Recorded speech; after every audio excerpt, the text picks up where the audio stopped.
After years of tracking inside connections and backdoor deals between the United States Federal Reserve and Chainlink, tomorrow the Fed has announced to host a conference focused on Bitcoin and crypto payments.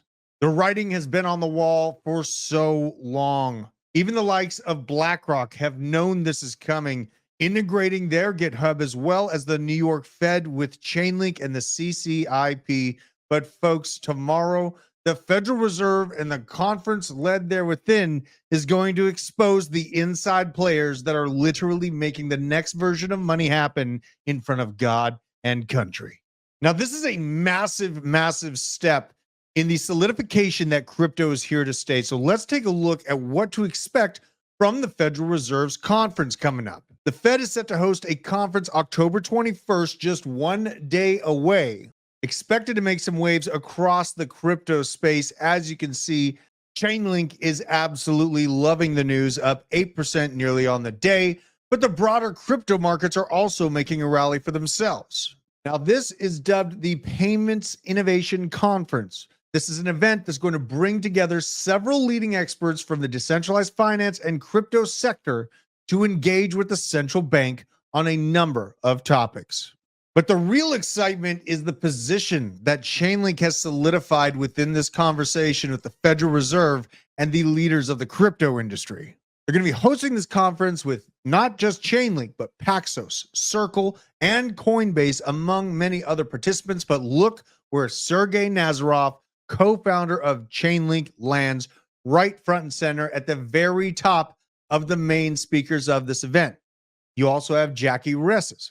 You also have CEO from Lead Bank, Fireblocks, Global Head of Treasury Service, Jennifer Barker at BNY Mellon. And then you move into the stable coin sector with many, many different banks and Paxos discussing the next iteration of stablecoin adoption here in the United States. We are right around the corner from mainstream adoption of crypto, and people are giving up on this market right now. And the writing was on the wall, folks. We should have known this was coming. Remember when the United States President, Donald Trump, talked with Sergey Nazarov within the White House at the White House Crypto Summit? I just want to express my deep gratitude for the seriousness with which you're approaching our industry and how you're actually helping guide it in the right direction. I've worked with many central banks in other countries, and when I was working there, I was wondering why I, as an American citizen, can't help the United States financial system reach this higher level that the world is on course towards generally. Right. And so I'm very grateful that finally there's been a new level of kind of common sense and adoption of these ideas. But wait, there is more, folks. Not just October 21st with the Federal Reserve. Chainlink has even more in store for this week. Sergey Nazarov is talking, of course, tomorrow with the Fed officials, but he's also going to meet with a pro-crypto Senate in the Democratic side on October 22nd, one day later. Now, as we just highlighted, Sergey is slated to speak first and foremost at the Federal Reserve Conference tomorrow, but he's also going to meet with pro-crypto Senate Democrats one day after that, October 22nd. Now, this meeting is going to be between Coinbase, Chainlink, Galaxy Digital, Kraken, and Uniswap, all having their time to speak with Senate Democrats to discuss the actual market structure legislation that makes the most sense for the broader industry. And the list of insiders that are planning to join the next conference that Chainlink always puts on, SmartCon, and prices usually pump leading into this, but I think this might actually set a new precedent for what people really realize Chainlink is capable of. Look at the guest speakers at SmartCon. SmartCon's going down November 4th and 5th. Remember the 5th of November. DTCC, Euroclear, JP Morgan, MasterCard, the U.S. Congress and House of Representatives, Federal Reserve Board, S&P Global, Broadbridge. I mean, the list goes on. Citibank, UBS, PayPal, WisdomTree, BX Digital, Deutsche Börse Group. This is absolutely unprecedented to see this amount of industry leads ready and willing to engage with the top crypto oracle in the entire industry on what the next version of money is going to actually look like and how it's going to move. And beyond all the hype and all the conferences and all of these backdoor connections we're seeing, the CCIP cumulative volume is absolutely skyrocketing.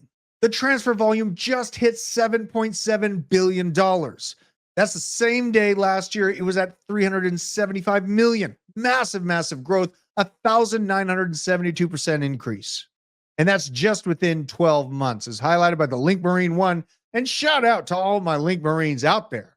And drop a one in the chat if you're in the Link Marine crew as well. And this increase in volume is all without any of these major financial players getting tethered into the cross-chain interoperability protocol, or CCIP, that Chainlink provides. Now, if you hop on over to view the actual revenue of CCIP, over the last 11 weeks, things have been absolutely delicious. The revenue went from $3,000 to $5,000 a week all the way on up to $1 million a week consistently for the last 11 weeks. Chainlink got the entire industry hooked on the juice and is now turning on the fee mechanism to really show this industry who's boss. Now, we are looking out for further details of Chris Barrett and LinkToad highlighting this here, talking about a major announcement that is coming. And here's the words of Chris Barrett: interoperability must support both existing and emerging systems. It's not enough to connect chains to each other. You must connect chains to the real financial system. The idea that you are going to simply usurp the existing monetary flow with a new Web3 product doesn't make any sense. You have to find and build applications that actually plug into what exists already and modify it to make it better.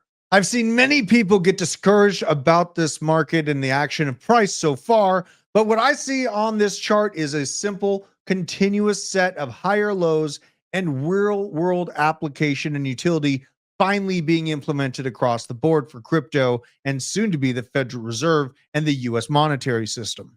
Now, when I started investing into crypto, I originally came across XRP as the utility token that would be involved with bank-to-bank payments and cross-border remittances. Since then, a lot of XRP's action has been overshadowed by Chainlink's true partnerships, but XRP is not done yet. Top crypto CEOs are set to meet US senators, as I said, with Chainlink on October 22nd, but the secret for XRP is that they actually have representatives from Ripple joining Chainlink at this meeting. It's a joint consortium. We have Chainlink, Ripple, Stuart Alderati, the chief legal officer of Ripple as well.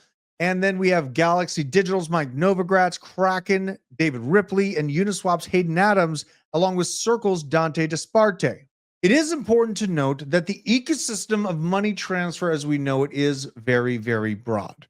To think that Chainlink can do all things and everything is a little bit beyond the scope of reality. The focused work that they've done on CCIP and Data Oracle organization is a must for any project, but XRP is trying to find a seat at the table. As noted here, each of these companies represent a unique corner of the ecosystem, from exchanges to stablecoins and DeFi and infrastructure, giving Senator Gillibrand, the co-sponsor of the Responsible Financial Innovations Act, a rare opportunity to hear all of the diverse ranges and perspectives in one room. If you notice, this picture is worth 1,000 words. Donald Trump, the pro-crypto president, Scott Bessent, secretly building the crypto Bitcoin reserves in the background, Howard Lutnick overseeing 21 Capital hammering into Bitcoin holdings along with Jack Mallers, Brad Garlinghouse sitting right next to Sergey Nazarov at the White House talking about the next version of the dollar. The real question is it going to be XRP or is it going to be the RLUSD stablecoin that can find center stage in the spotlight of the next version of money? And who do you think is actually going to win this race to the top? Is it going to be XRP, which is currently at number 4 in terms of market cap, a much bigger market cap than Chainlink? Or is it going to be Sergey Nazarov and the CCIP of Chainlink? Let me know down in the comments what you think the next big crypto project is, and if you're planning on holding Chainlink for the long term or jeeting it the moment you get an escape pump. Let me know down in the chat. I love and appreciate every single one of you, and watch out for tomorrow's major conference with the Federal Reserve and on Wednesday with Senate Democrats. Till next time, stay based. We just wanted to take a quick second to shout out our sponsor, Arculus. They are a cold storage hardware wallet, helps you secure all of your digital assets for the future. Just tap this thing to the back of your phone and boom, you're in. We wouldn't be able to do this without them, but also wouldn't be able to do this without you guys, the Disco fam. You've supported us a lot over the years. If you want to support the channel now, just use the code DC20. It gets you 20% off this card. It's the #1 way you can support this channel going forward. Thank you for your support. We'll see you at the top.